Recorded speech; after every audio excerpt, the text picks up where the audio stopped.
Our universe should be empty. According to the most elegant laws of physics, the Big Bang should have created equal amounts of matter and antimatter, leaving nothing but a silent sea of light after they annihilated each other. Yet here we are, surrounded by galaxies, planets, and life. This is the profound puzzle of Baryon asymmetry, the cosmic imbalance that allowed anything at all to exist. By the end of this journey, you will understand the leading theories physicists are using to crack this ultimate origin story. We will explore why a perfect symmetry broke, how a 1 in a billion surplus of matter survived, and what cutting-edge experiments are hunting for the answer. What single cosmic glitch do you think made all the difference? The laws of physics seem to demand a perfectly fair beginning. Think of the birth of our universe as the ultimate cosmic coin toss. On one side of the coin, matter, on the other, antimatter. According to everything we know, the immense energy of the Big Bang should have flipped this coin an unimaginable number of times, producing a perfectly even split. For every particle of matter, a matching particle of antimatter should have sprung into existence. It is the most fundamental kind of balance, a symmetry written into the equations that describe our reality. This is not just a minor detail, it is the expected foundation of everything, but this perfect setup leads to a devastatingly simple outcome. Matter and antimatter are perfect opposites. When they meet, they do not just push each other away or cancel out quietly. They annihilate completely, transforming their entire mass into a burst of pure energy, a flash of light. So if the universe began with that perfect 50-50 split, every single particle of matter would have found its antimatter twin. The entire cosmic inventory would have been wiped clean in a spectacular firestorm of mutual destruction. All that would remain today is a faint, cold, and utterly empty expanse of leftover radiation. No stars, no planets, no you, no me. The universe would be a silent, featureless void. Yet we are here. The coin did not land on its edge. It landed decisively on matter. Something in those first fleeting moments tipped the scales. The universe we see is built from the leftover crumbs of that 1 in a billion surplus, the tiny excess of matter that somehow avoided annihilation. So we are left staring at the coin, asking the most profound question of our existence. Why did it land on this side at all? This cosmic imbalance is not about abstract energy. It is about the very stuff we are made from. To understand the mystery, we need to meet the characters in this story. The visible universe, everything you can see and touch, is built from a family of particles called baryons. The most familiar baryons are protons and neutrons, the heavy particles that huddle together in the heart of every atom. They are the ultimate building blocks of ordinary matter. And for every single proton in existence, physics says there should be a perfect, shadowy twin. This is the antiproton, identical in mass but carrying an opposite electric charge. The same goes for the neutron and the antineutron. These antiparticles are not just theoretical ideas. We can and do create them in laboratories every day. When a proton and an antiproton meet, they vanish in a flash of energy, proving they are perfect opposites. It is a clean, total annihilation.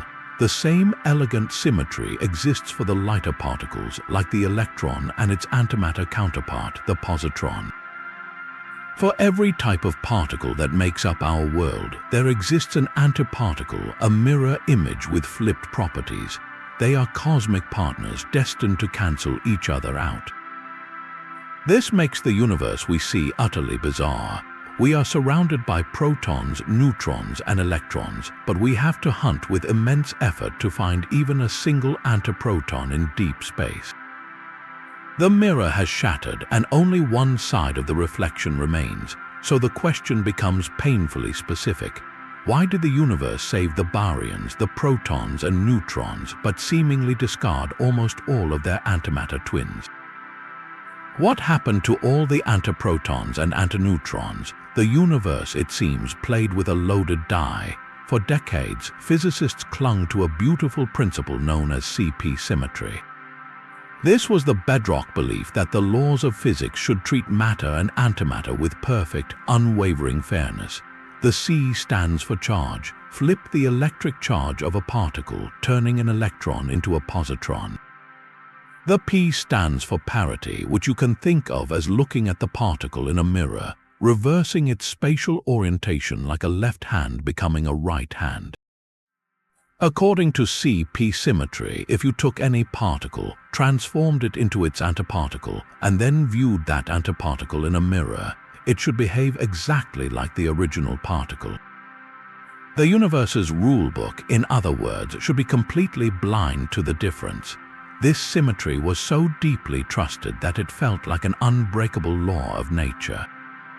If it held perfectly true, then matter and antimatter would have been forged in the Big Bang as perfect mirror twins, destined to annihilate in perfect lockstep, leaving nothing behind. CP symmetry, if unbroken, would seal our fate as a non-existent universe. But in 1964, two physicists named James Cronin and Fitch performed an experiment that sent a tremor through this elegant worldview. They were studying exotic particles called neutral kaons, which can oscillate between matter and antimatter versions of themselves. Their meticulous measurements revealed something shocking. The matter and antimatter forms of these particles did not decay at the same rate. One version lived a fraction of a second longer than the other. This tiny, almost imperceptible difference was monumental. It was proof that the universe, on a fundamental level, could tell the difference between left and right, between matter and antimatter. It was cheating its own symmetry rules. This discovery, called CP violation, was the first tangible crack in the perfect mirror. It showed that the laws of physics themselves contain a built-in bias, a slight preference for matter over antimatter. Think of it like a casino game rigged ever so slightly in the house's favor. Over a single hand, the cheat is invisible, but over billions of hands played across the entire casino floor of the early universe, that tiny bias adds up. The house, in this case matter, ends up with all the chips. This is why CP violation is so crucial. It is not just a curious oddity. It fulfills one of the three essential conditions laid out by physicist Andrei Sakharov that any universe must meet to generate more matter than antimatter. The universe needed a rule breaker, a way to treat the twins differently. Cronin and Fitch had found it, but here is the catch. The amount of CP violation we have observed in particle experiments, while real, is pathetically small. It is a whisper of bias when we need a shout. The cheating we have caught the universe doing in our labs is not nearly enough to account for the overwhelming dominance of matter we see in the cosmos today. So the hunt intensified. If this was the first clue, where were the others? The tiny bias discovered by Cronin and Fitch was a vital clue, but it was only one piece of a much larger puzzle. A few years later, a Soviet physicist named Andrei Sakharov assembled these pieces into a complete blueprint. In 1967, while contemplating the conditions of the early universe, he outlined the three essential ingredients any cosmos would need to cook up more matter than antimatter. Think of it as a cosmic recipe, and our universe, it seems, followed it to the letter. The first ingredient is the most startling. Sakharov said there must be processes in nature that can actually change the total number of baryons. This is called baryon number violation. Remember, baryons are particles like protons and neutrons. In our everyday world, the number of baryons is sacred. You can move them around, you can bind them into atoms, but you cannot just make a proton appear from nothing or make one vanish without a trace. The total count is conserved like an unbreakable accounting rule. But Sakharov realized that for the universe to start with zero and end up with a surplus of matter, this rule had to be breakable in the extreme conditions of the Big Bang. There needed to be a way for the cosmic ledger to become unbalanced, for the universe to create more matter credits than antimatter debits. Without this, even with other biases, the final balance would always return to zero. The second ingredient we have already met. It is C and CP violation. The universe's laws must be able to tell the difference between matter and antimatter, and between left-handed and right-handed processes. This is the bias that favors one outcome over the other. If the first ingredient allows the ledger to become unbalanced, this second ingredient decides which side of the ledger gets the extra entries. It is the thumb on the scale, ensuring that when Baryon number is violated, it tips more often toward creating matter than antimatter. But there is a third, equally crucial ingredient. Sakharov called it a departure from thermal equilibrium. In the earliest, hottest moments, the universe was a seething, ultra-dense soup where everything was in perfect balance or equilibrium. Particles and antiparticles were constantly being created from energy and annihilating back into energy in a frantic, even dance. In such a perfectly balanced state, even a biased process would not leave a lasting mark. Any slight excess of matter created one moment would be wiped out by an opposite reaction the next. For the bias to be frozen into the cosmos, the universe had to cool and expand rapidly enough that some processes could not keep up. Imagine trying to take a photograph of a spinning fan. If the fan is moving too fast, you just get a blur, but if it suddenly stops, the blades are frozen in place and you capture a clear image. Sakharov's third condition is that cosmic moment when the universe cooled so quickly that the biased processes creating matter got frozen in time, preserving their tiny surplus before it could be erased. All three conditions are non-negotiable: Baryon number violation to unbalance the ledger, CP violation to bias the ledger toward matter, and a departure from thermal equilibrium to freeze that biased result into the fabric of reality. Remove anyone and the universe remains a perfect, empty zero. This is the elegant three-part recipe that our cosmos somehow followed. So the first ingredient on Sakharov's list is the most radical. The universe needed a way to change the number of baryons, the protons and neutrons that constitute matter. In our calm, cool present, this number is absolutely fixed.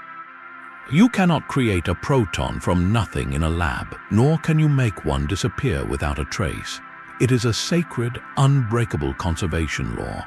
But in the unimaginable heat of the first fraction of a second after the Big Bang, the physics was different. The rules were not the gentle ones we know today. They were wilder, more fluid, and far more powerful. This is where the story of baryogenesis begins. Baryogenesis is the name for that hypothetical moment, that critical process where the cosmic ledger was first unbalanced.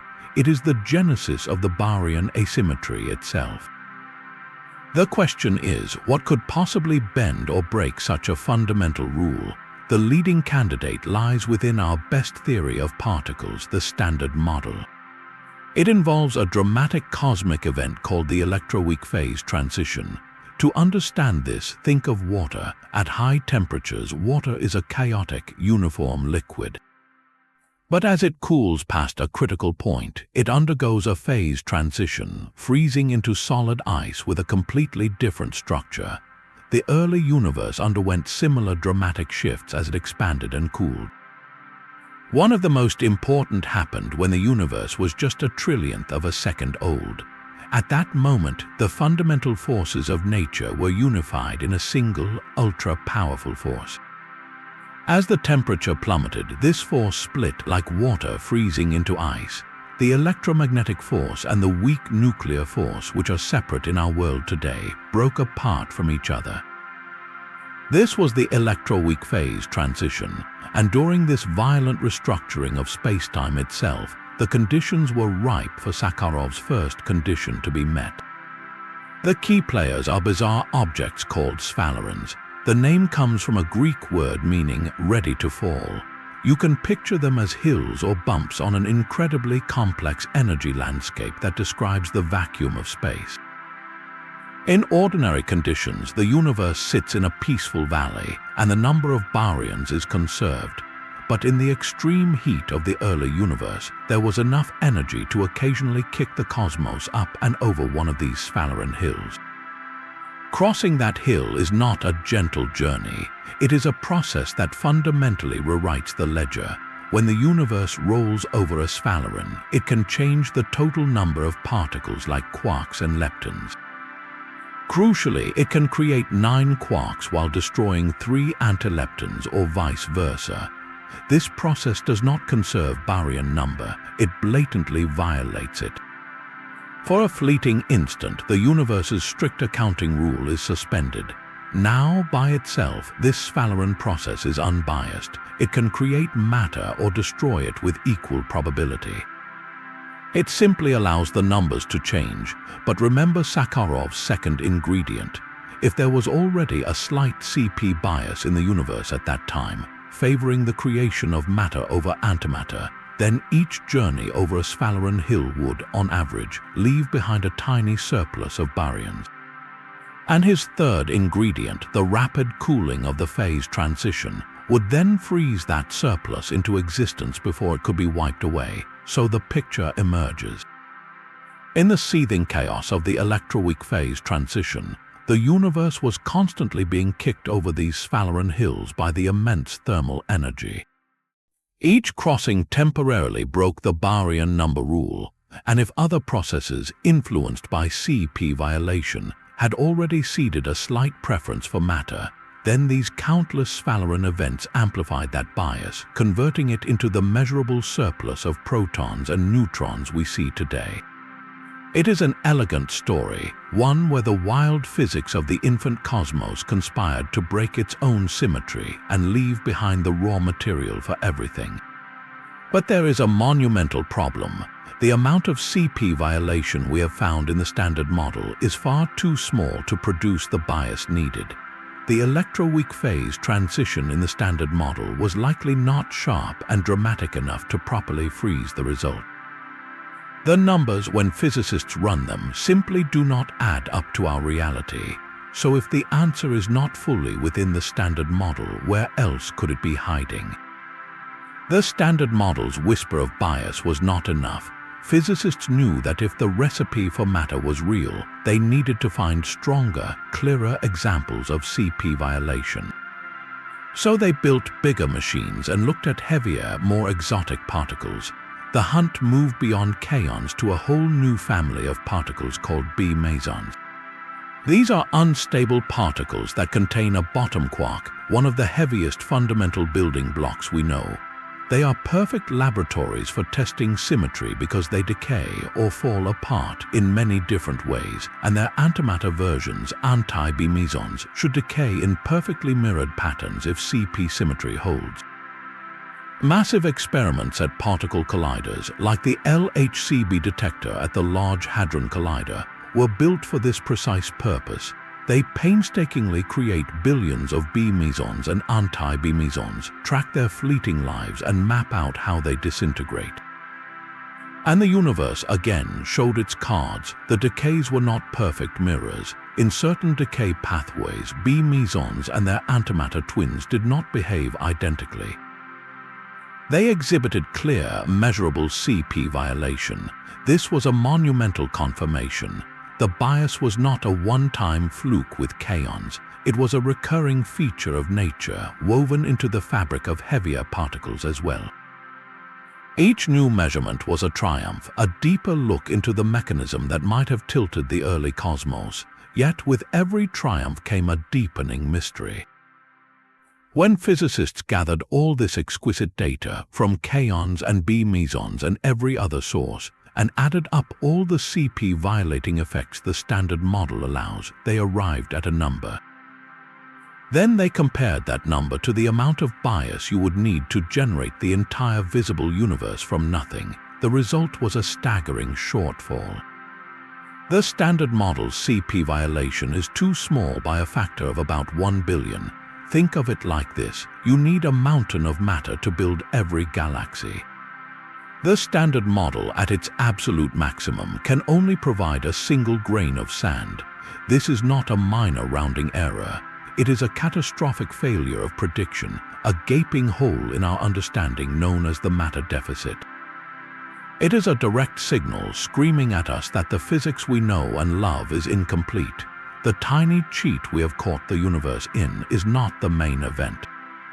It is merely a side effect of a much larger, hidden asymmetry operating by rules we have not yet discovered.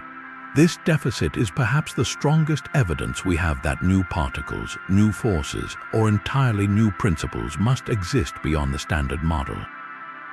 Something out there, in the dark or the dense energy of the early universe, played a far more decisive role in picking matter as the winner. The hunt for that something has become the greatest detective story in modern physics. That missing ingredient, the third piece of Sakharov's puzzle, is perhaps the most dynamic. It requires the universe to be not just a hot soup, but a cosmic roller coaster. You see, a state of perfect thermal equilibrium is a death sentence for any budding asymmetry. Think of a perfectly still pond. If you drop in a blue dye on one side and a red dye on the other, they will slowly swirl and mix until the entire pond becomes a uniform, muddy purple. Every action has an equal and opposite reaction, and everything averages out to a bland, featureless sameness. This is what the early universe was like in its earliest, hottest instant. Particles and antiparticles were being created from pure energy and annihilating back into energy so quickly that any tiny, biased process favoring matter would be immediately undone by its reverse. The universe was in perfect balance, and in perfect balance, nothing new can ever emerge. For the bias to matter, for it to leave a lasting scar on reality, that balance had to be shattered.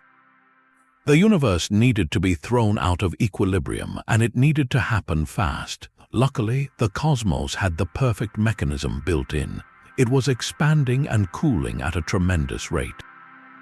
This relentless expansion acted like a cosmic refrigerator, constantly changing the rules of the game. Processes that were lightning fast at one temperature suddenly became impossible at a lower temperature. Reactions that flowed freely in one direction found their reverse path suddenly blocked. This created moments of cosmic traffic jams where particles produced by a biased process could not find their way back to annihilation. Their existence was frozen into the fabric of space-time.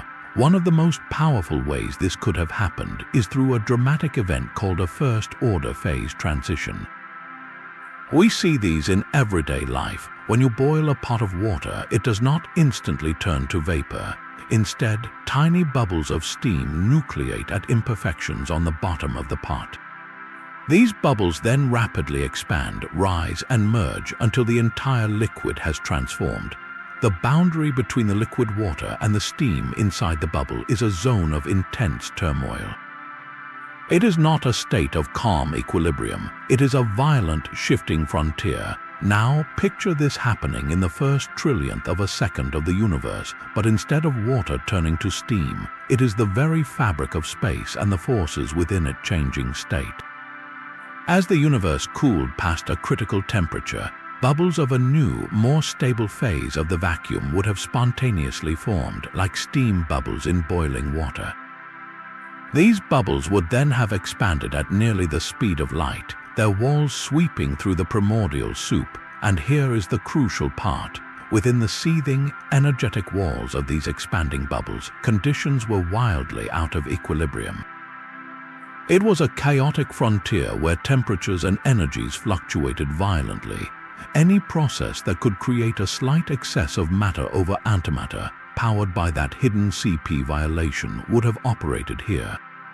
And as the bubble wall raced forward, it would have left that freshly minted matter surplus behind in its wake, inside the new, stable phase of the universe.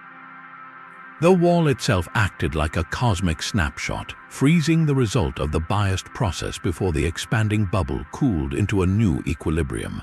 This is how a dynamic, cooling universe can take a tiny preference and etch it permanently across the cosmos. The roller coaster ride of a first-order phase transition provided the perfect trapdoor. It created a moment of profound, not balance, a fleeting window where the rules could be bent, a result could be captured and our entire material existence could be saved from annihilation. Without this cosmic tumult, the bias would have meant nothing, but with it the stage was set for everything we see. Our search for a stronger bias leads us to realms of unimaginable energy. If the forces in our current standard model cannot generate enough matter, perhaps we need to look to a time when those forces were not separate at all. This brings us to the first grand vision for solving the asymmetry, a class of ideas known as grand unified theories. Their proposition is breathtaking in its simplicity. The three non-gravitational forces we see today, the electromagnetic, the weak, and the strong nuclear force, are not fundamentally different. They are merely facets of a single, majestic force that revealed its true nature only in the furnace of the early cosmos. At energies so high they make the Large Hadron Collider look like a toy, a trillionth of a second after the Big Bang, these forces merge, they become one. In this grand unified epoch, the universe was governed by a symmetry more profound and powerful than anything we experience now.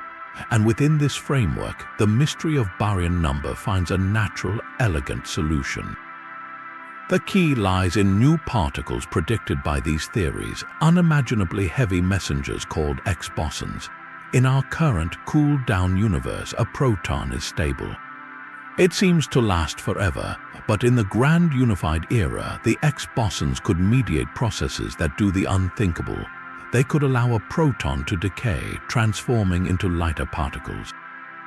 This is Baryon number violation on a fundamental level, Sakharov's first condition, baked directly into the heart of the theory. Now imagine the seething chaos of that first moment. Space is filled with these ultra-heavy X-particles and their antimatter counterparts, anti-X particles, boiling out of the primordial energy. As the universe expands and cools, these titans become unstable and decay. Here is where the crucial bias enters. If the theory contains built-in CP violation, then the decay of an X-particle might produce, say, 2 quarks slightly more often than it produces other combinations. The decay of an anti-X particle, meanwhile, might produce 2 antiquarks slightly less often. It is a minuscule statistical preference, a fraction of a % difference in the outcomes. But in a cosmos filled with countless trillions of these decaying giants, that tiny bias adds up. Each decay acts like a loaded coin toss. Over quintillions of tosses, the universe slowly accumulates a surplus of quarks over antiquarks. Every time an X-particle decays, it leaves a legacy of 2 quarks. Every time an anti-X particle decays, it leaves a legacy that is, on average, slightly less effective at producing antiquarks. The result is a net positive flow into the matter column of the cosmic ledger. This is the seeding event, before the electroweak phase transition before sphalerons. This duty-scale process could have planted the initial asymmetry. Those extra quarks swimming in a sea of energy would then become the raw material that later processes amplified. It paints a compelling picture. In the first fleeting instance, a single unified force reigns. Its heavy messenger particles decay with a slight bias, sprinkling the hot universe with the first seeds of matter. Then, as the universe cools, that unified force shatters into the 3 we know, freezing those seeds into the expanding fabric of reality. The timeline of the cosmos gains a critical new chapter, a moment of genesis driven by particles and forces far beyond our current reach. Yet for all its elegance, this grand vision faces a profound and silent challenge. This scenario hinges on a universe so hot it defies comprehension. In the very first slivers of a second, the cosmos was not just a soup of familiar particles. It was an inferno of pure energy dense enough to spontaneously forge the heaviest particles a grand unified theory predicts. Among them are the titanic X-bosons and their antimatter twins. These are not just heavy, they are monumentally massive, perhaps a quadrillion times heavier than a proton. They could only exist when the ambient thermal energy of the universe matched their immense mass, a condition that vanished almost as soon as it appeared. For a fleeting moment, space itself seethed with these colossal particles and antiparticles, constantly popping into existence from the background energy and colliding back into it. Then the universe did what it does best. It expanded and it cooled rapidly. The thermal energy available plummeted below the threshold needed to create new X and anti-X pairs. In an instant, the constant production line shut down. This is the critical departure from equilibrium Sakharov demanded. The X particles were no longer in balance with the hot bath that made them. They were relics frozen out of the thermal soup, and now they had only one path forward. They had to decay. Each of these super-heavy instabilities began to break apart into lighter fragments. And here, in the precise details of their disintegration, the fate of the cosmos was decided. According to the theory, the decay pathways for the X particle and the anti-X particle are not perfect mirrors. Because of CP violation woven into the grand unified laws, the X boson might have a slight statistical preference to decay into two quarks. The anti-X boson, however, might have a very slightly different preference, perhaps decaying into an antiquark and a positron a bit more often than its matter counterpart.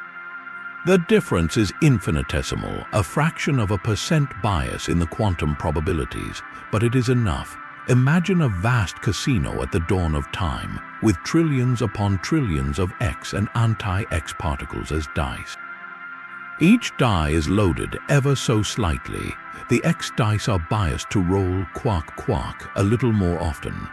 The anti-X dice are biased to roll outcomes that, on average, contribute slightly less to the antimatter side of the ledger. You roll all the dice at once. When the cosmic smoke clears, you do not have equal piles of quarks and antiquarks. You have a staggering number of both, but with a crucial imbalance. For every 1 billion antiquarks, there might be 1 billion and 1 quarks.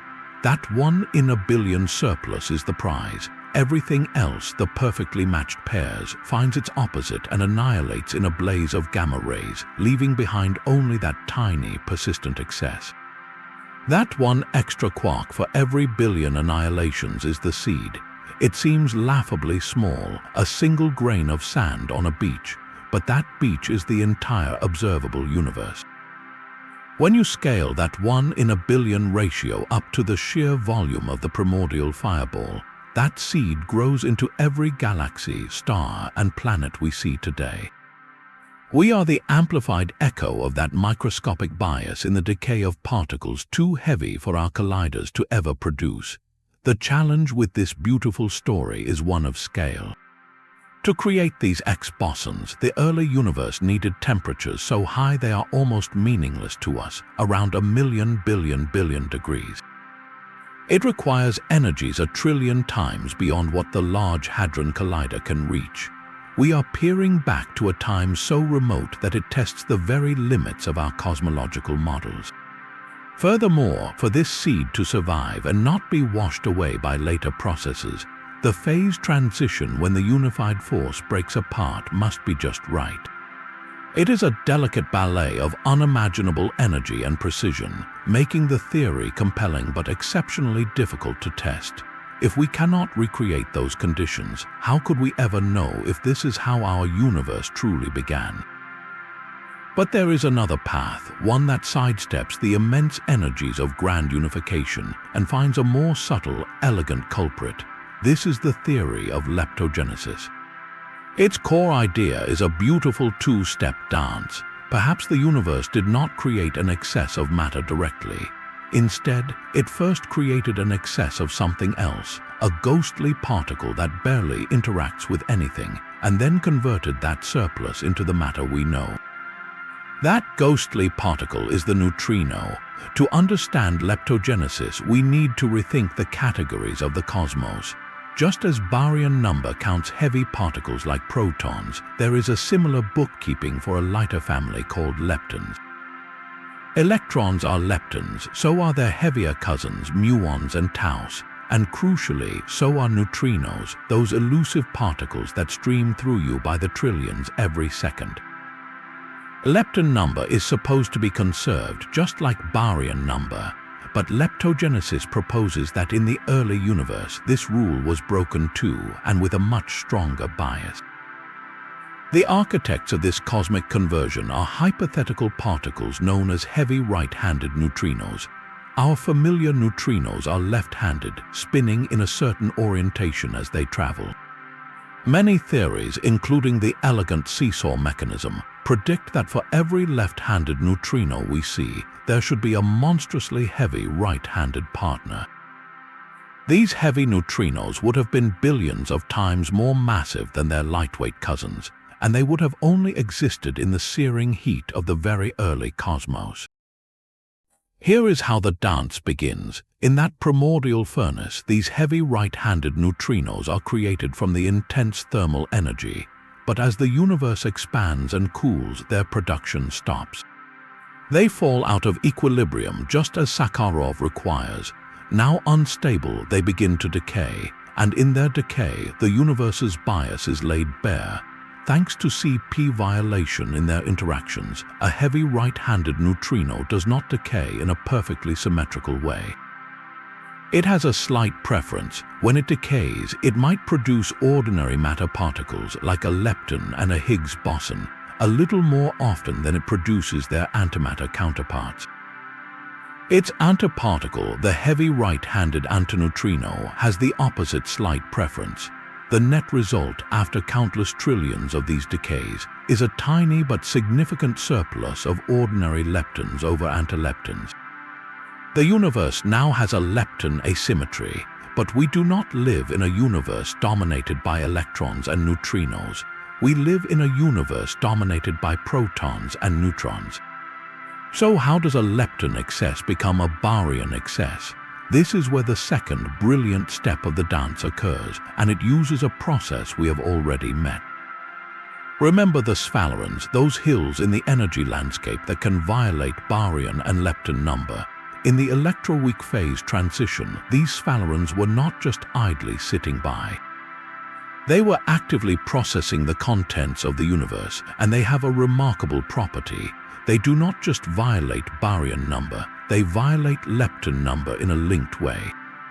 In fact, sphalerons processes treat the total amount of baryons and leptons as a combined system. As the universe rolls over these sphalerons hills, it can effectively transfer an imbalance from one family to the other. So that primordial surplus of leptons created by the decaying heavy neutrinos gets fed into the sphalerons machinery. The process acts like a cosmic converter, transforming the lepton asymmetry into a baryon asymmetry. The exact numbers work out beautifully. The sphalerons take that initial lepton excess and produce a baryon excess of roughly the same magnitude, leaving behind the 1 in a billion matter surplus we measure today. The elegance of leptogenesis is breathtaking. With a single new particle, the heavy right-handed neutrino, it solves two of the deepest mysteries in physics at once. Its CP-violating decays generate the asymmetry that seeds our material universe, and its very existence through the seesaw mechanism naturally explains why the neutrinos we observe have such inexplicably tiny masses. The heavy partner acts like a counterweight on a seesaw, pushing the mass of the familiar light neutrino down to almost zero. One stone, two fundamental birds. It is a compelling narrative that ties the ghostliest particles in existence to the origin of everything solid. Neutrinos are the closest thing we have to ghosts in the particle world. They are electrically neutral, which means they are immune to the electromagnetic force that governs light and chemistry. They are also staggeringly light, at least 1,000,000 times lighter than an electron. And most tellingly, they barely interact with anything at all. A neutrino can pass through a light year of solid lead without a single collision. Trillions of them are streaming through your body every second, leaving no trace. In the Standard Model as originally written, they were massless spectators, mere afterthoughts in the cosmic drama. But then, in the late 1990s, a discovery from the depths of the Earth changed everything. Deep inside mines and under mountains, experiments like Super Kamiok and in Japan began catching neutrinos in the act of a bizarre transformation. A neutrino produced in the heart of the Sun, for instance, would start its journey as one type, an electron neutrino. But by the time it reached the detector, it could have morphed into a muon neutrino or a tau neutrino. This phenomenon is called neutrino oscillation.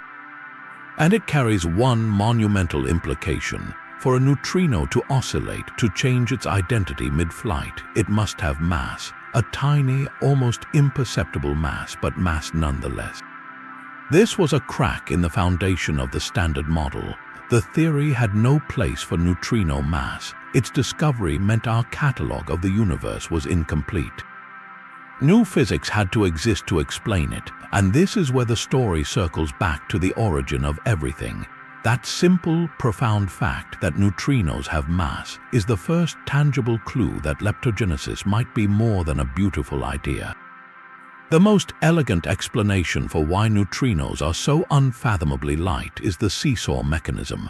It proposes that for every lightweight, left-handed neutrino we observe, there exists a cosmic counterweight, an incredibly heavy right-handed neutrino. The two are connected like ends of a seesaw. The immense mass of the right-handed partner pushes the mass of the familiar left-handed neutrino down to the tiny value we measure. The heavy right-handed neutrino is not just a mathematical trick. It is the very particle leptogenesis needs. It is the unstable titan whose CP violating decays could have seeded the initial lepton asymmetry. So the discovery of neutrino oscillations does something remarkable. It provides indirect, circumstantial evidence for the existence of the key actor in the leptogenesis story. We have not found the heavy right-handed neutrino directly, and we may never be able to create one in a collider. But the lightweight neutrinos we can detect are behaving exactly as if they have these monstrous siblings. They are whispering of a deeper structure. This makes neutrinos potential ghostly architects.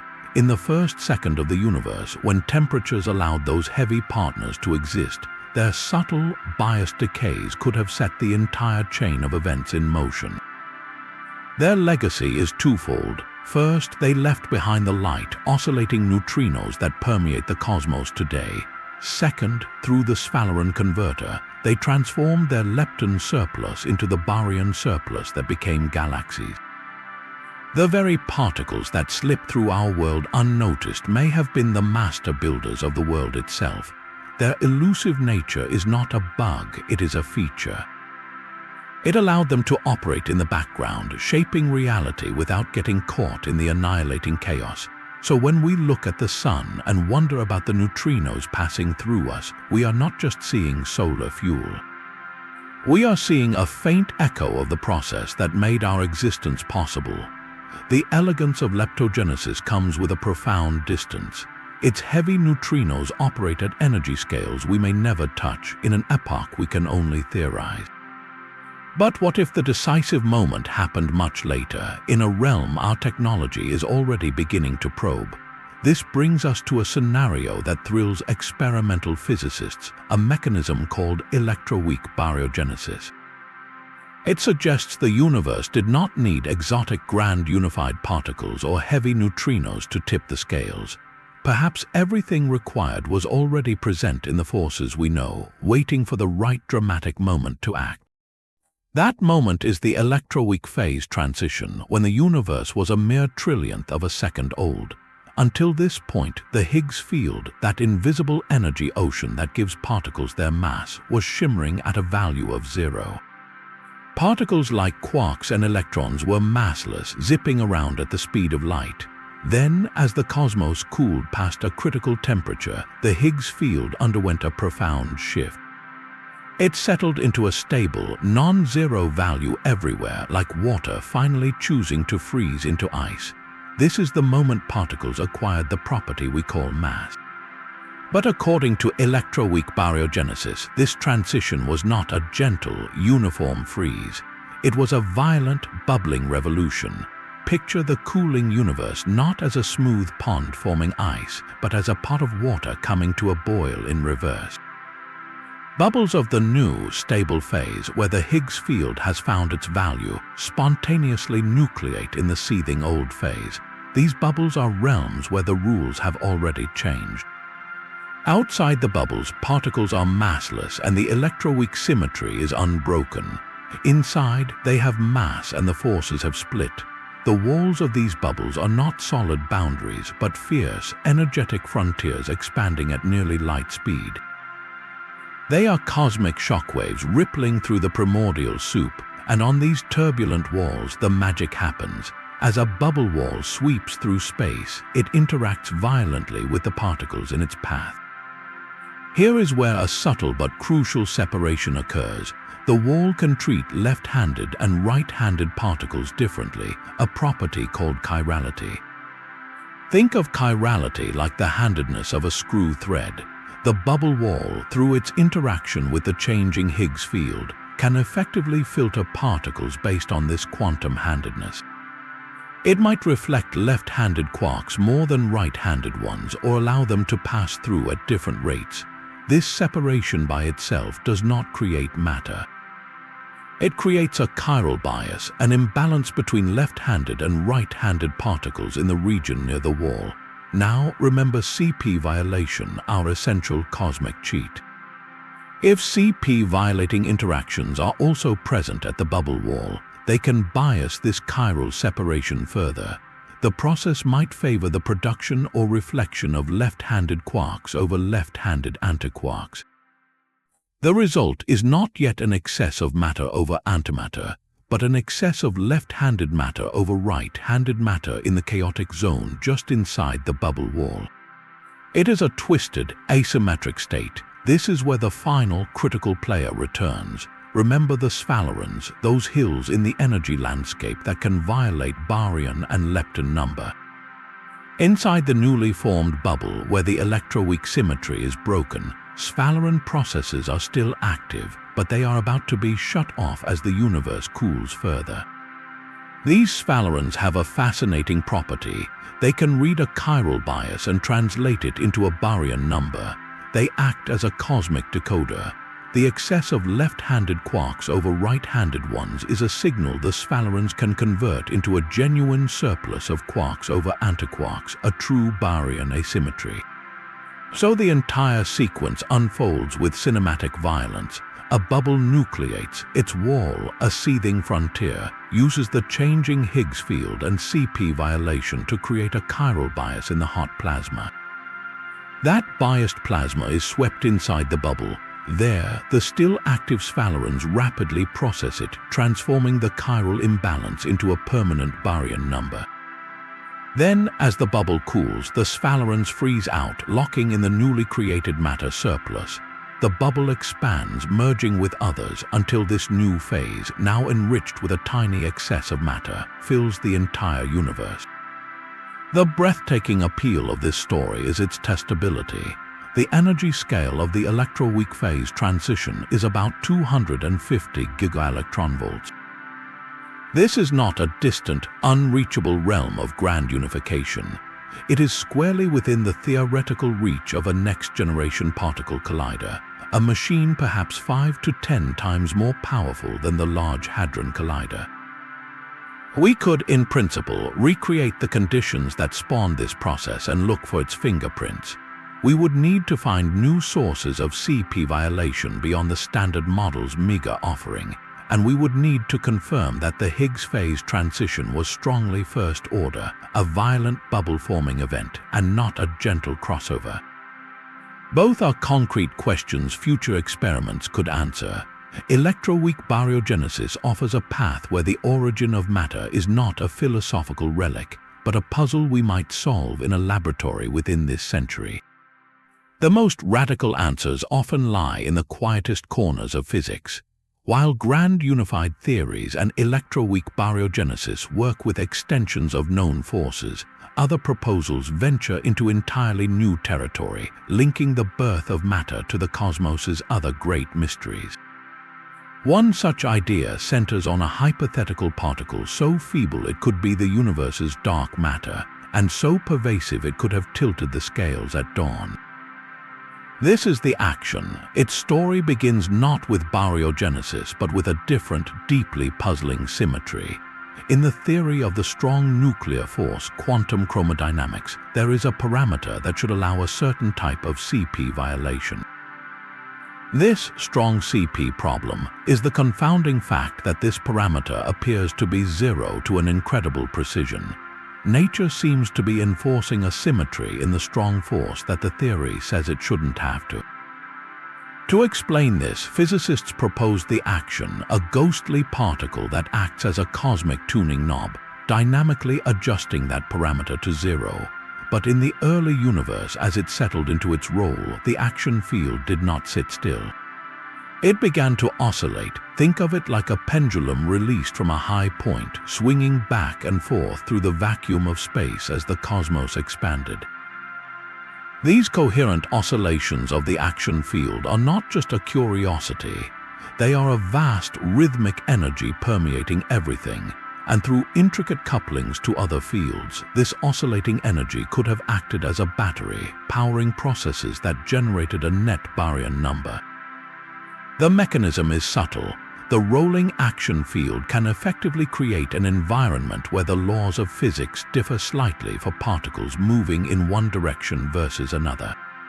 This can bias the creation of quarks over antiquarks or influence sphalerons transitions, siphoning energy from the action's oscillations and converting it into a permanent matter surplus.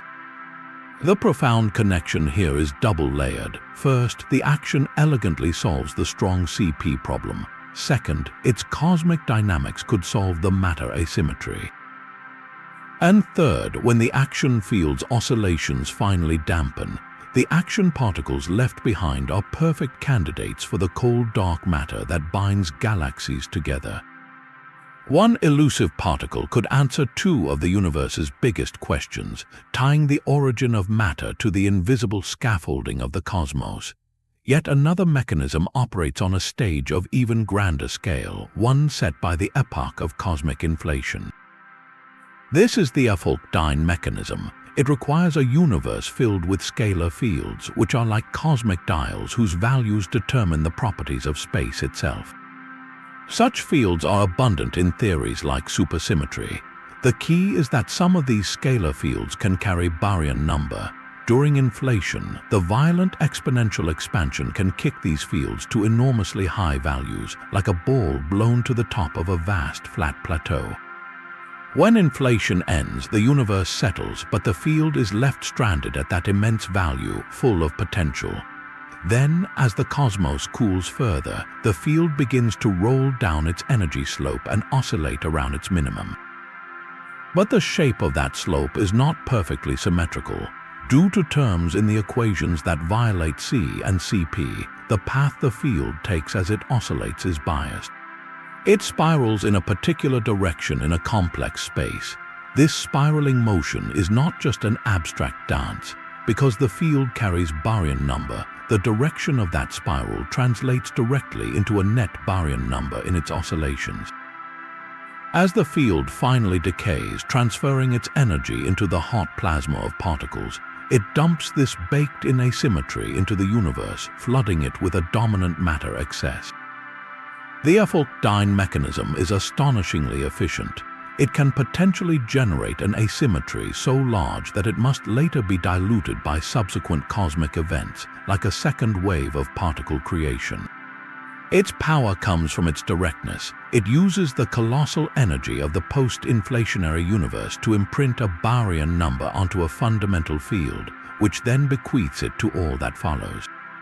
This idea weaves together the three pillars of modern cosmology, inflation, baryogenesis, and the physics beyond the standard model, into a single, sweeping narrative. The same fields that drove the universe's explosive growth may also have been the pens that wrote the first and most important entry into the ledger of existence. These grand theories paint possible pictures of creation, but they are not just philosophy. They leave behind evidence, cosmic fossils we can dig up today. To test them, we must become archaeologists of the first second, sifting through the present universe for clues etched into its fabric during those primordial moments. The most powerful evidence comes not from rare particles in our colliders, but from the very oldest chemical elements in existence. In the first 3 minutes after the Big Bang, the universe was still a searing plasma, but it had cooled enough for a brief, crucial window to open. This was the era of Big Bang nucleosynthesis. Protons and neutrons, the survivors of the Great Annihilation, were finally moving slowly enough that they could stick together when they collided. The universe began to forge its first atomic nuclei. It was a frantic, universal alchemy that lasted only a few hundred seconds before the expanding cosmos cooled and thinned too much for the reactions to continue. In that fleeting window, nearly all the deuterium, helium, and lithium in the cosmos was created. The amounts produced were not random.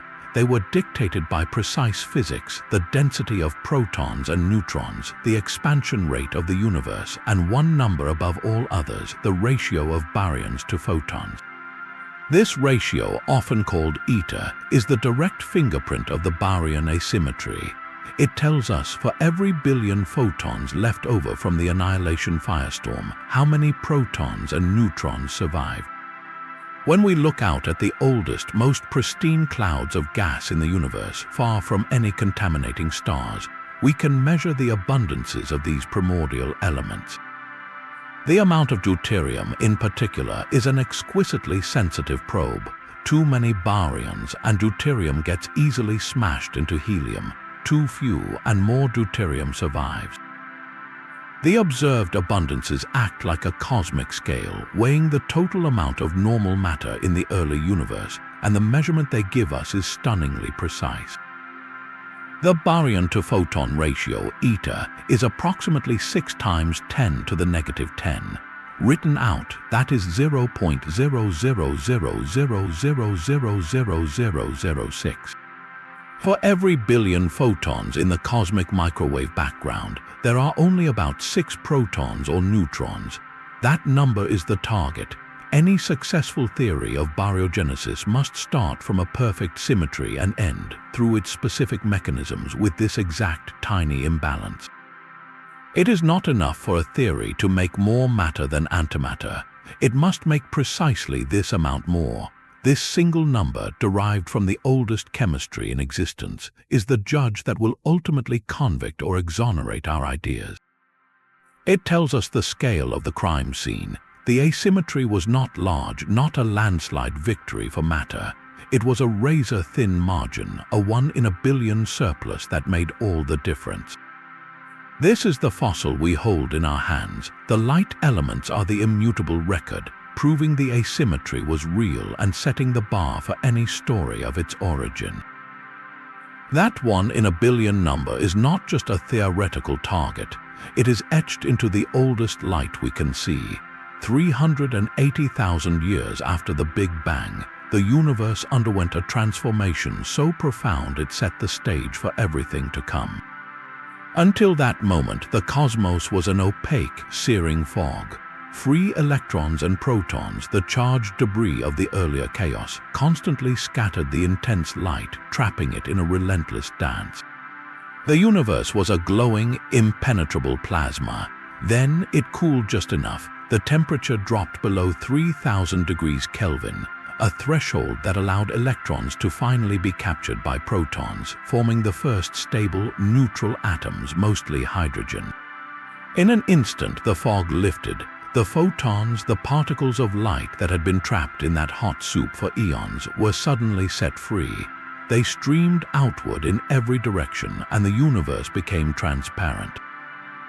That first flash of liberated light is still traveling today, stretched and cooled by 14 billion years of cosmic expansion. We call it the cosmic microwave background radiation. It is the afterglow of creation itself, a baby picture of the universe. But this is not a smooth, featureless glow. When we look with exquisitely sensitive instruments like the Planck satellite, we see a tapestry of faint variations. The CMB is not perfectly uniform. It is mottled with tiny temperature differences, patches that are a few millionths of a degree warmer or cooler than the average. These anisotropies are not random noise. They are the frozen sound waves from the infant cosmos, the imprint of gravity and pressure locked into the light at the moment of its release. To understand this, picture the universe before it became transparent. It was filled with a fluid, a tightly coupled mix of photons and baryons, the protons and neutrons. This photon-baryon fluid was not still. It was rippling with sound waves driven by the gravitational tug of dark matter and the pressure of the trapped light. Dense regions, seeded by quantum fluctuations from the inflationary epoch, pulled more matter toward them through gravity, but the intense radiation pressure from the photons pushed back, creating an outward force. This push and pull set the entire fluid into oscillation like a ringing bell. Regions would contract under gravity, heat up, and then rebound outward from photon pressure over and over. These are baryon acoustic oscillations. The key is that baryons, the matter we are made of, were passengers on these waves carried along by the photons. When the universe became transparent and the photons decoupled, the waves froze in place. The baryons, suddenly freed from the light's push, were left stranded at the crests of these frozen waves. This created a very specific pattern, a preferred scale imprinted on the sky.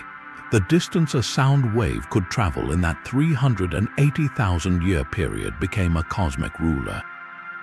We see its signature as a series of peaks in the power spectrum of the CMB, a graph of how common temperature variations of different sizes are, and the heights of these peaks tell a critical story about the amount of baryons present. More baryons mean a heavier fluid. In the photon-baryon fluid, baryons provide the mass, the inertia. Photons provide the pressure, the spring. When you have more baryons, gravity's pull in the dense regions is stronger. This means the fluid can fall deeper into the gravitational wells before the photon pressure pushes it back out. On the rebound, that extra inertia also means it overshoots less. The result is that the odd-numbered peaks in the spectrum, which correspond to the moments of maximum compression, become enhanced. The even peaks, moments of maximum rarefaction, are suppressed. The precise pattern of peak heights is a direct readout of the baryon density. When scientists analyzed the Planck satellite's map of the microwave sky, measuring not just temperature but also the polarization of this ancient light, they extracted this pattern with breathtaking precision. The data revealed the exact signature of a universe with a specific, small amount of ordinary matter, and the number they derived for the baryon density matched with stunning agreement the number we get from Big Bang nucleosynthesis and the primordial element abundances.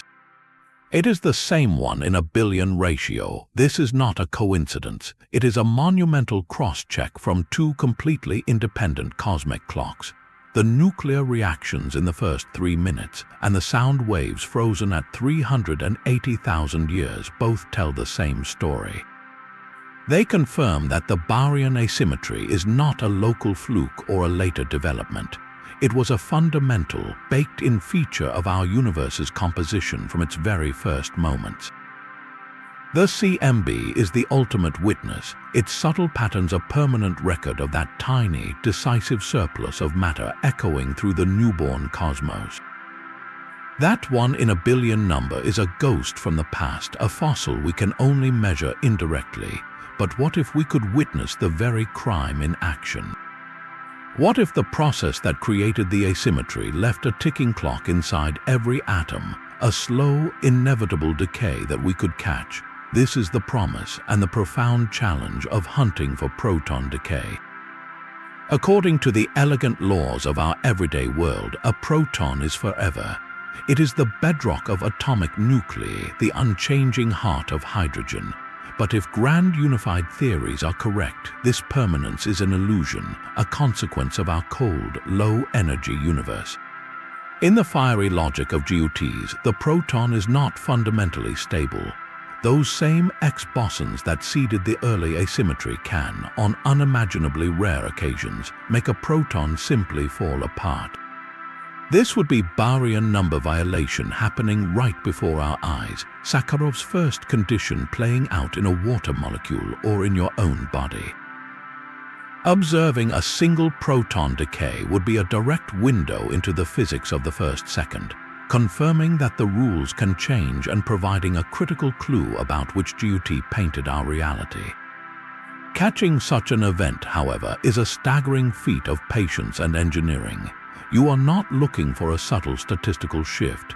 You are waiting for a specific, singular flash in the dark. The predicted lifetime of a proton in many GUT models is longer than the current age of the universe by many orders of magnitude. We are not talking about billions of years. We are talking about a decay so rare that you might expect one proton in a massive collection to decay only once every 10 to the 34 years. To have a fighting chance, you need to watch an astronomical number of protons, and you need to shield them from the constant cosmic noise that fills our world. This is why the hunt has moved deep underground, in mines under mountains in Japan, in tunnels under the Italian Alps, and in abandoned gold mines in South Dakota. Scientists have built the universe's most patient sentinels. The most famous of these is Super Kamiokande, a colossal cylindrical tank buried a kilometer beneath Mount Aitno. It holds 50,000 tons of ultra-pure water, so clear it is like a window into nothingness. Lining the walls are over 13,000 golden eyes, photomultiplier tubes waiting in absolute darkness. Their task is to detect the signature of a dying proton. If a proton in one of the water's oxygen nuclei were to decay, theory says it might transform into a positron and a neutral pion, particles that would quickly produce a telltale ring of faint blue Cherenkov light in the pure water. That specific, unresolvable ring of light with a precise energy and no other cause would be the signal, Super Kamiokande, and has been watching, unblinking, for decades. It has seen neutrinos from the sun and from distant supernova mapping the ghostly universe, but it has not yet seen the definitive flash of a proton dying. Its silence is not a failure, it is a measurement. It has pushed the lower limit for the proton's lifetime past 10 to the 34 years, ruling out the simplest, most elegant GUT models. The universe is hiding its secrets better than we hoped. The next step is to look even deeper. The planned successor, Hyper Kamiokande, is a vision of scale that defies belief. Its tank will hold 260,000 tons of water, more than 5 times the volume of Super K. Its walls will be lined with 40,000 ultra-sensitive photodetectors. This is not just an upgrade, it is a leap into a new realm of sensitivity. By increasing the number of protons under watch by an order of magnitude, Hyper K will either finally catch the elusive decay or push the lifetime limit so far that they strangle entire families of theories. The experiment is a gamble on the patience of the cosmos. It is also a monument to indirect detection. We cannot recreate the energies of grand unification. We cannot build a collider that reaches those scales, so we turn the entire planet into a shield, and we use the water itself, the very substance of life, as a detector for the most fundamental instability of matter. Every day that passes without a decay is a whisper from the early universe, telling us that the truth is even more complex, more hidden than our grandest unified dreams. The search for proton decay is a direct test of whether the ledger of Baryon number can truly be unbalanced in the here and now. Finding it would change everything, proving that the genesis of matter was written into the particles themselves. Not finding it forces us to look elsewhere, to mechanisms like leptogenesis, where the violation happened in a sector now gone from our world, leaving only ghosts and questions behind. Deep underground, on a scale that rivals the search for proton decay, another kind of hunt is underway. It does not wait for the universe to reveal a secret. It forces the issue, smashing particles together with unimaginable force to recreate, for a fleeting instant, conditions not seen since the infancy of time. This is the realm of particle colliders, and their greatest instrument is the Large Hadron Collider. Buried in a circular tunnel 17 miles around beneath the French-Swiss border, the LHC is not just a machine for discovery, it is a time machine. By accelerating protons to within a hair's breadth of light speed and colliding them head-on, it concentrates energy into a microscopic point, briefly heating a speck of space to temperatures 100,000 times hotter than the sun's core. In these fireballs, particles and antiparticles bloom into existence from pure energy, mimicking the seething chaos of the universe's first trillionth of a second. Here, physicists are not looking for the asymmetry itself. They are performing an autopsy on the laws of physics, searching for the specific flaws, the biases and new particles that any successful story of baryogenesis must contain. The most direct line of inquiry is to hunt for stronger sources of CP violation. We know the standard model's whisper is not enough, so the question is, where is the shout? The LHC produces torrents of heavy particles called B mesons, which contain the beauty quark, and D mesons, which contain the charm quark. These are unstable, fleeting entities that decay in a fraction of a nanosecond. But in that brief flash of existence, they hold the key. Dedicated experiments like LHCb are essentially ultra-high-speed, ultra-precise cameras, built to capture the decay patterns of billions of these mesons and their antimatter twins. The goal is to see if they decay in perfectly mirrored ways. Any tiny difference in the rates or the angles of the particles they produce is a fingerprint of CP violation.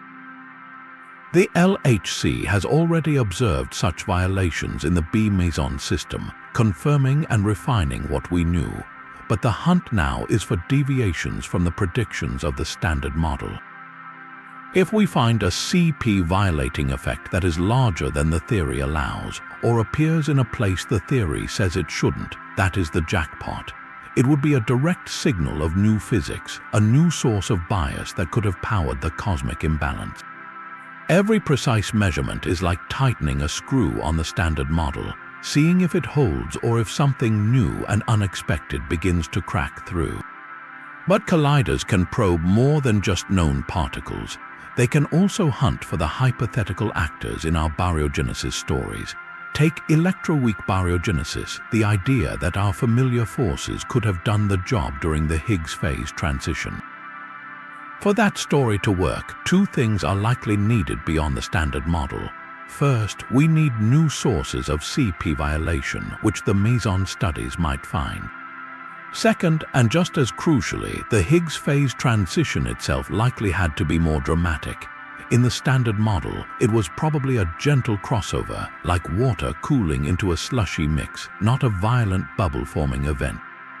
To make it violent, you often need new particles interacting with the Higgs field, changing the shape of its energy landscape. These could be heavier cousins of the Higgs boson or other scalar particles predicted by theories like supersymmetry. These particles would have left their mark in the early universe, making the phase transition sharp and sudden, and they could leave their mark in our detectors today. So physicists at the LHC are sifting through the debris of collisions, looking for any hint of an unexpected particle, any bump in the data that cannot be explained. Finding a second, heavier Higgs boson would be a revolution. It would immediately tell us that the Higgs sector is richer and more complex than we thought, and it could provide the very ingredient needed to turn the electroweak epoch into a matter-making factory. Of course, we cannot truly recreate the early universe in a detector. We cannot make a bubble of new vacuum expand across Geneva. What we can do is test the fundamental particle interactions that any successful model, from grand unification to leptogenesis to electroweak baryogenesis, must ultimately contain. If a theory says a certain heavy particle with specific couplings and CP violating decays existed to seed the asymmetry, then that particle, or a lighter remnant of it, should produce effects we can search for. The collider is a stress test for the machinery of creation. It asks, do the parts we think were in the engine actually exist, and do they behave the way our blueprints say they should? Every collision is a question hurled at the universe. The data streaming from the LHC and its successors is the answer, a slow, painstaking accumulation of clues. We are reverse engineering the greatest event in history by rebuilding its components, one shattered proton at a time, listening for the echo of bias that chose our side of reality. If the antimatter was almost equal, where did it all disappear? This is a natural, haunting question. The simplest answer is annihilation, the total conversion into energy we have discussed. But could some have survived, fleeing that primordial firestorm to form islands of antimatter in the distant cosmos? Could there be entire antistars, antiplanets, or even antigalaxies made from the mirror stuff that lost the war? It is a captivating idea, a universe divided into domains of matter and antimatter with vast, silent frontiers between them. Sadly, our observations have systematically closed the door on this romantic possibility. If such antimatter domains existed within our observable universe, we would see the evidence written in light. The boundary between a matter region and an antimatter region would be a zone of spectacular destruction. Atoms from a matter star would drift across the border and meet anti-atoms from an antistar. They would annihilate at contact, producing a torrent of very specific, high-energy gamma rays with a characteristic signature. Our most powerful gamma-ray telescopes, like the Fermi satellite, have scanned the sky for years. They see no such walls of light, no telltale annihilation fronts on any cosmological scale. The universe appears uniformly made of matter as far as we can see. The second line of evidence comes from cosmic rays, high-energy particles from deep space that constantly rain down on Earth. These particles are fragments of distant astrophysical processes. If there were antistars out there, their stellar winds and explosions should fling antinuclei into space just as our Sun and other stars eject normal nuclei. We have incredibly sensitive detectors like the alpha magnetic spectrometer on the International Space Station, sifting through these cosmic rays. They have found antiprotons and a handful of positrons, but these are readily created in high-energy collisions between ordinary matter particles in space. The true smoking gun would be an antihelium nucleus or even heavier antinuclei. The chance of creating a complex antihelium nucleus from a random collision is vanishingly small. Finding one would be strong evidence it was forged in the core of an antistar. After years of collecting billions of cosmic rays, not a single convincing antihelium nucleus has been found. The antimatter we detect is consistent with being secondary, a product of the violent but ordinary matter-filled universe we know. The conclusion is profound and inescapable. The antimatter from the Big Bang did not just lose the battle and retreat to distant corners. It vanished almost completely, annihilating with an almost perfect counterpart, leaving behind only that 1 in a billion surplus of matter as its sole memorial. This means the asymmetry we are trying to explain is not a local accident. It is not that our galactic neighborhood is matter while another is antimatter. The imbalance is a global, fundamental property of our entire observable cosmos.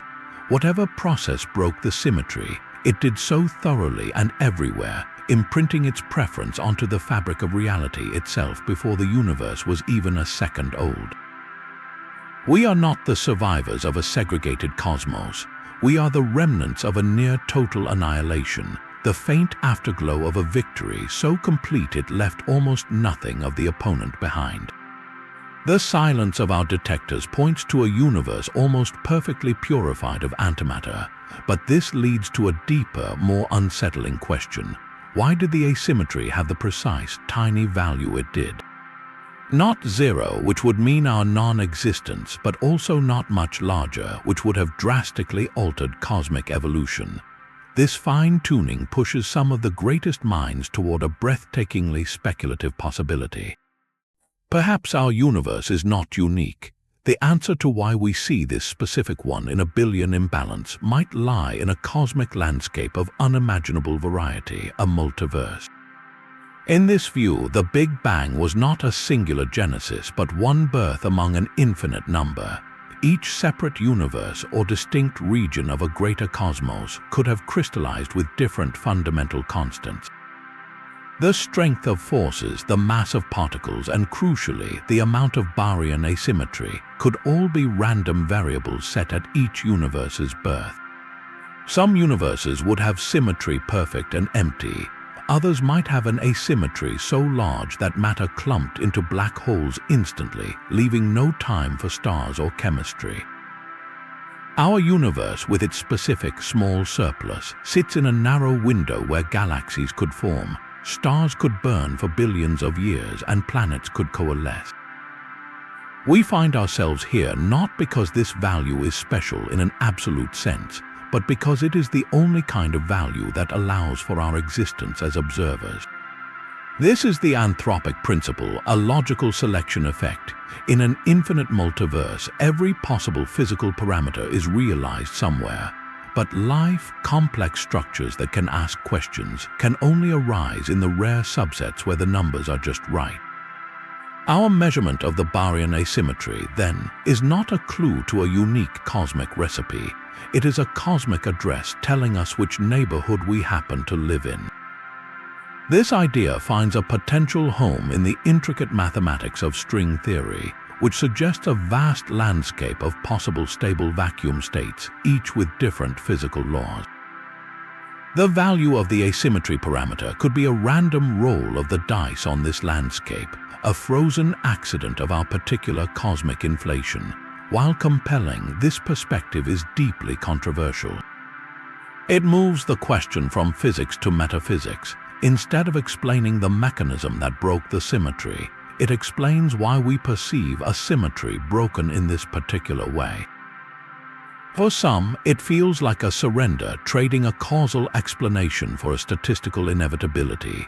For others, it is the ultimate Copernican revolution, revealing that our entire cosmos, with all its apparent fine-tuning, is but one page in an infinite library.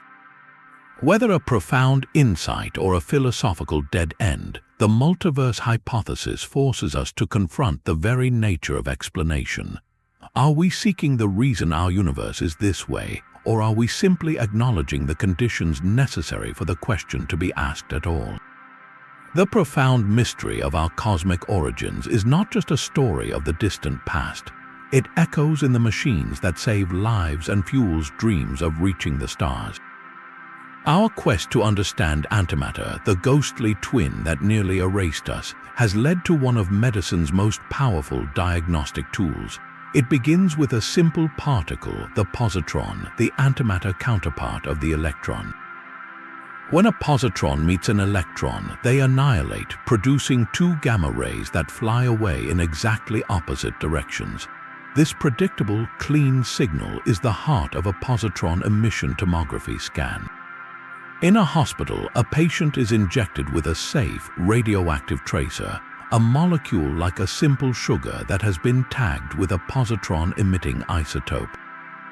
As this tracer travels through the body, it concentrates in areas of high metabolic activity, such as rapidly dividing cancer cells or active regions of the brain. Wherever it goes, it emits positrons. Each positron immediately finds an electron in the surrounding tissue, and they vanish in a flash of paired gamma rays. A ring of detectors surrounding the patient captures these simultaneous flashes, and a computer reconstructs their origin points, building a breathtakingly detailed three-dimensional map of biological function. A PT scan does not just show anatomy, it reveals the body's inner workings, pinpointing disease long before structural changes appear. Every time this technology guides a diagnosis or monitors a treatment, it is a direct application of the fundamental particle physics born from our struggle to understand the asymmetry of the universe. We are using the very process of matter-antimatter annihilation, the cosmic catastrophe that almost was, to heal. This same annihilation holds a promise that stretches far beyond our planet. If a few milligrams of antimatter can image a human body, what could a single gram do? The answer propels us into the realm of science fiction made plausible. Matter-antimatter annihilation is the ultimate energy density reaction known to physics. It converts 100% of mass into energy according to Einstein's famous equation.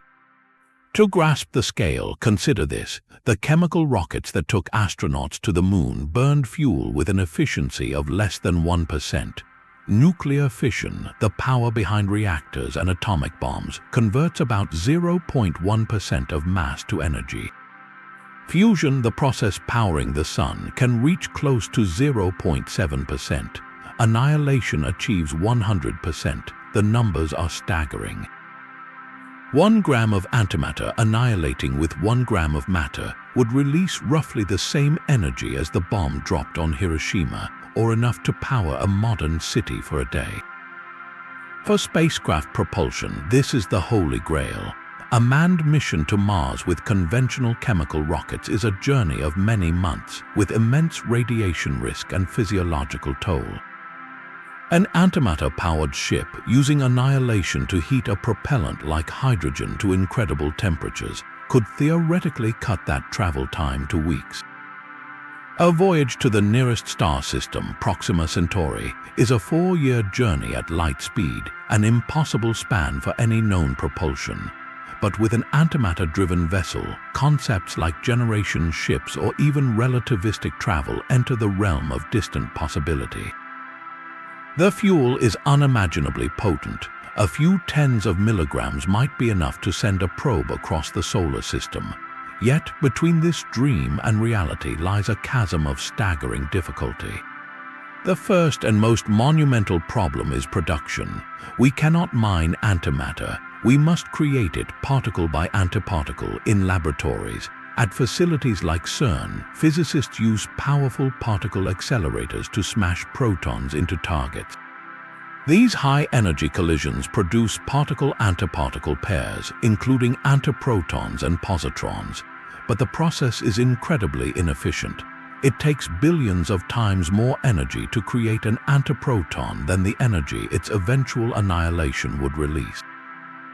CERN's entire annual output of antimatter, if it were all collected and annihilated at once, would barely be enough to power a single light bulb for a few minutes. The second problem is storage. Antimatter cannot touch any container made of ordinary matter. The solution is a device of exquisite precision, the Penning trap. It uses a combination of powerful magnetic fields and electric fields to suspend charged antiparticles, like antiprotons or positrons, in a perfect vacuum away from all walls. These traps are miracles of engineering, but they are tiny and can only hold minuscule numbers of particles for limited times. Storing even a microgram, the amount needed for meaningful propulsion, would require a trap the size of a skyscraper with unprecedented stability and power.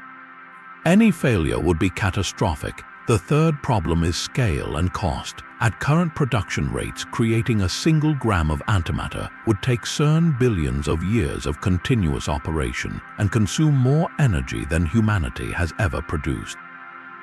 The price tag would be in the quadrillions of dollars. So why do we persist? Because the pursuit itself pushes the boundaries of human ingenuity. The technology developed to trap and study antimatter, the ultra-high vacuums, the superconducting magnets, the precision lasers for cooling particles to near absolute zero, all drive innovation in materials science, computing, and engineering. The quest to understand the asymmetry of the cosmos forces us to master the manipulation of reality at its most fundamental level. Each antiproton held in a trap for 1,000 seconds is not just a data point for a physics paper. It is a step toward technologies we cannot yet imagine, born from the simple, profound question of why we exist at all. The journey from cosmic mystery to medical miracle to interstellar dream shows that our deepest curiosity is the engine of our future. The universe's lopsidedness is not just a scientific fact, it is an aesthetic one.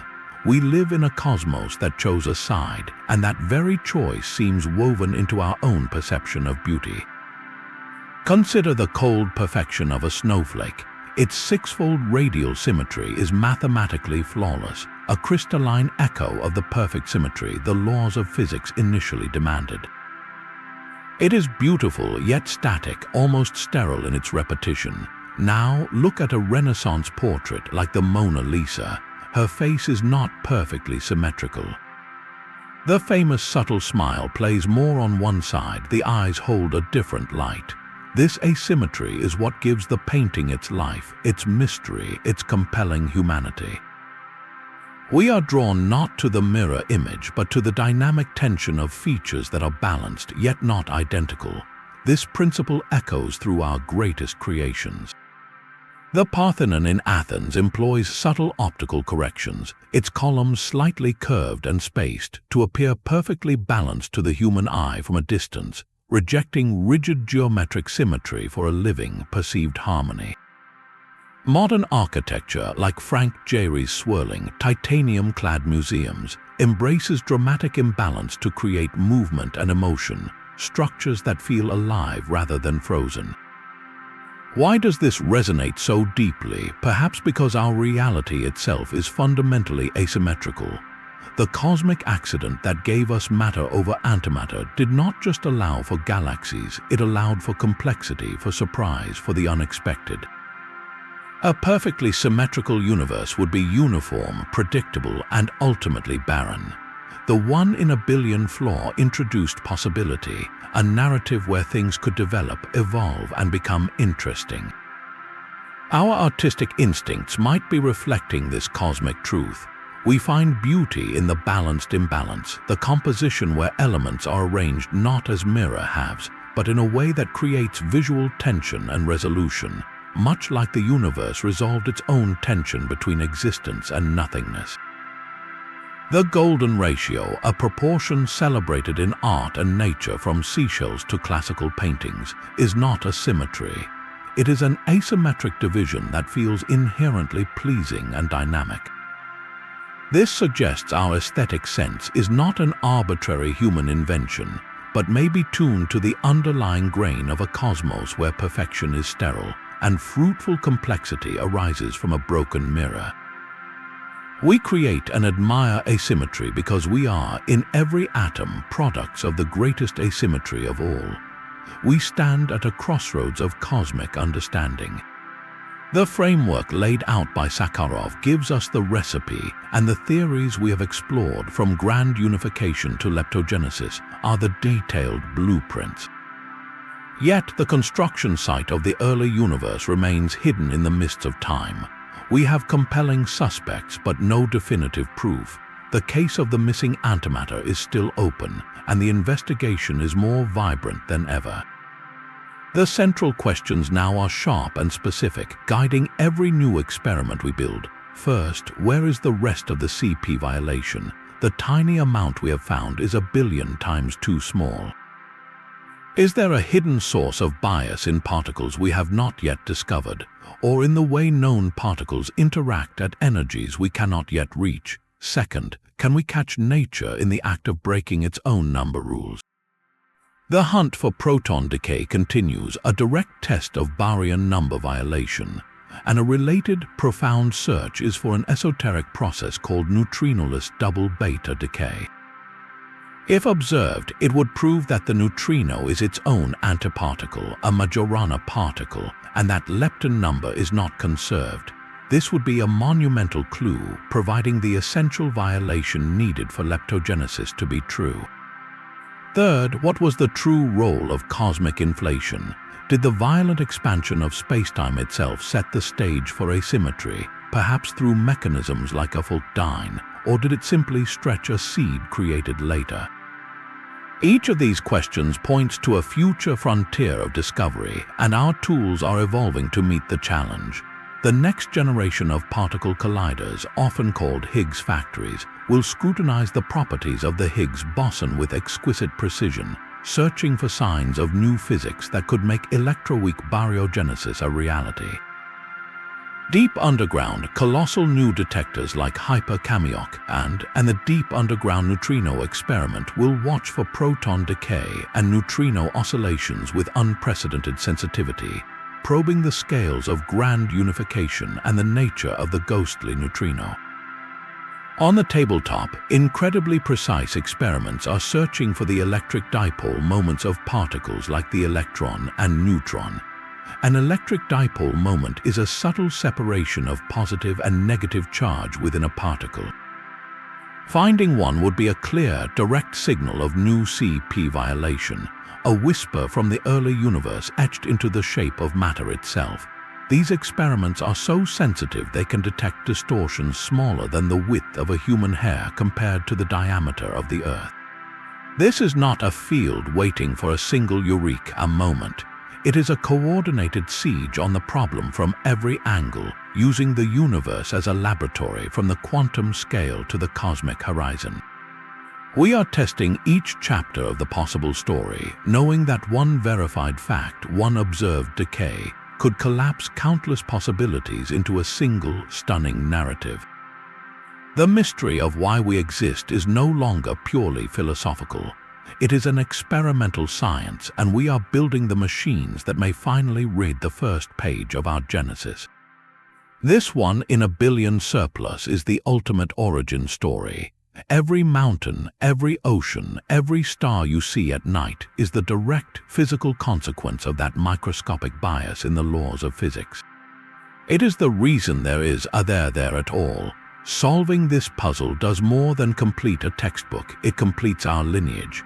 It connects the quantum rules governing particles a trillion times smaller than an atom to the majestic spiral of a galaxy containing hundreds of billions of stars. Without that asymmetry, the universe would have expanded into a featureless, eternal twilight, filled with nothing but the fading afterglow of total annihilation. There would be no gravity to sculpt gas into galaxies, no nuclear furnaces to forge heavy elements, no rocky planets to coalesce in the habitable zones of stable suns. The grand cosmic architecture we take for granted, from the largest supercluster to the smallest grain of sand, hinges entirely on a flaw in a perfect symmetry. This means your existence, your ability to wonder about the cosmos, is tied to a specific, fragile condition set in the first fraction of a second. We are not just studying an abstract imbalance, we are tracing our own cosmic ancestry back to its very first decision. The search for the cause of Baryon asymmetry is therefore the most profound kind of self-discovery. It is the attempt to read the first line of our own creation story, written not in myth, but in the fundamental interactions of matter and energy. When we peer into a particle detector or map the ancient microwave sky, we are not just doing physics, we are asking, why is there something rather than nothing? And we are finding that the answer is not a philosophical abstraction, but a precise, measurable quantity etched into the heart of every atom. This quest bridges the greatest scales imaginable. It links the frantic, uncertain realm of quantum mechanics, where particles pop in and out of existence, to the serene, deterministic sweep of general relativity that guides the planets. It shows that the universe is not a collection of separate phenomena, but a single, interconnected narrative. The same physics that explains why a proton is stable also explains why the night sky is dark and filled with points of light. Understanding this thread from the quantum to the cosmic is perhaps the highest achievement of the human intellect. It grounds us literally in the stuff of stars, while simultaneously revealing that our entire material reality is a magnificent cosmic accident, a saved remnant from a war of perfect opposites. To solve the mystery is to finally understand the foundational condition of our being, the reason we are here to ask the question in the first place. The universe began with a perfect symmetry, a coin toss that should have left nothing but light. Yet here we are, a testament to a 1 in a billion flaw. Our journey has taken us from that startling paradox through the 3 essential conditions laid down by Andrei Sakharov, a recipe for existence itself. We have explored the grand possibilities, from the titanic decays of grand unified particles to the ghostly influence of heavy neutrinos in leptogenesis and the violent bubble walls of electroweak genesis. We have seen how this single question connects the deepest underground laboratories, where scientists wait decades for a proton to die, to the most powerful colliders where they recreate the first moments of time. Every experiment, every observation of ancient light or primordial elements confirms the same stunning fact. Our material reality is a cosmic anomaly, a saved remnant from a war of perfect opposites. This is not a closed book, but an open investigation, one of the most profound in all of science. It asks why there is something rather than nothing, and it grounds the answer not in philosophy, but in the measurable behavior of the fundamental forces. That quest to read the first line of our own origin story is a celebration of human curiosity. It reminds us that the universe is stranger, more intricate, and more wondrous than we often dare to suppose. So tell me, which of these cosmic stories resonates most with you? Do you find the elegance of leptogenesis compelling, or the testable promise of electroweak baryogenesis more convincing? What other deep mysteries of existence keep you wondering? Share your thoughts below, and if you want to join us for more journeys to the edge of understanding, exploring futuristic technologies and the science that will shape tomorrow, be sure to subscribe. The universe has more secrets to reveal, and the greatest discoveries are always ahead of us.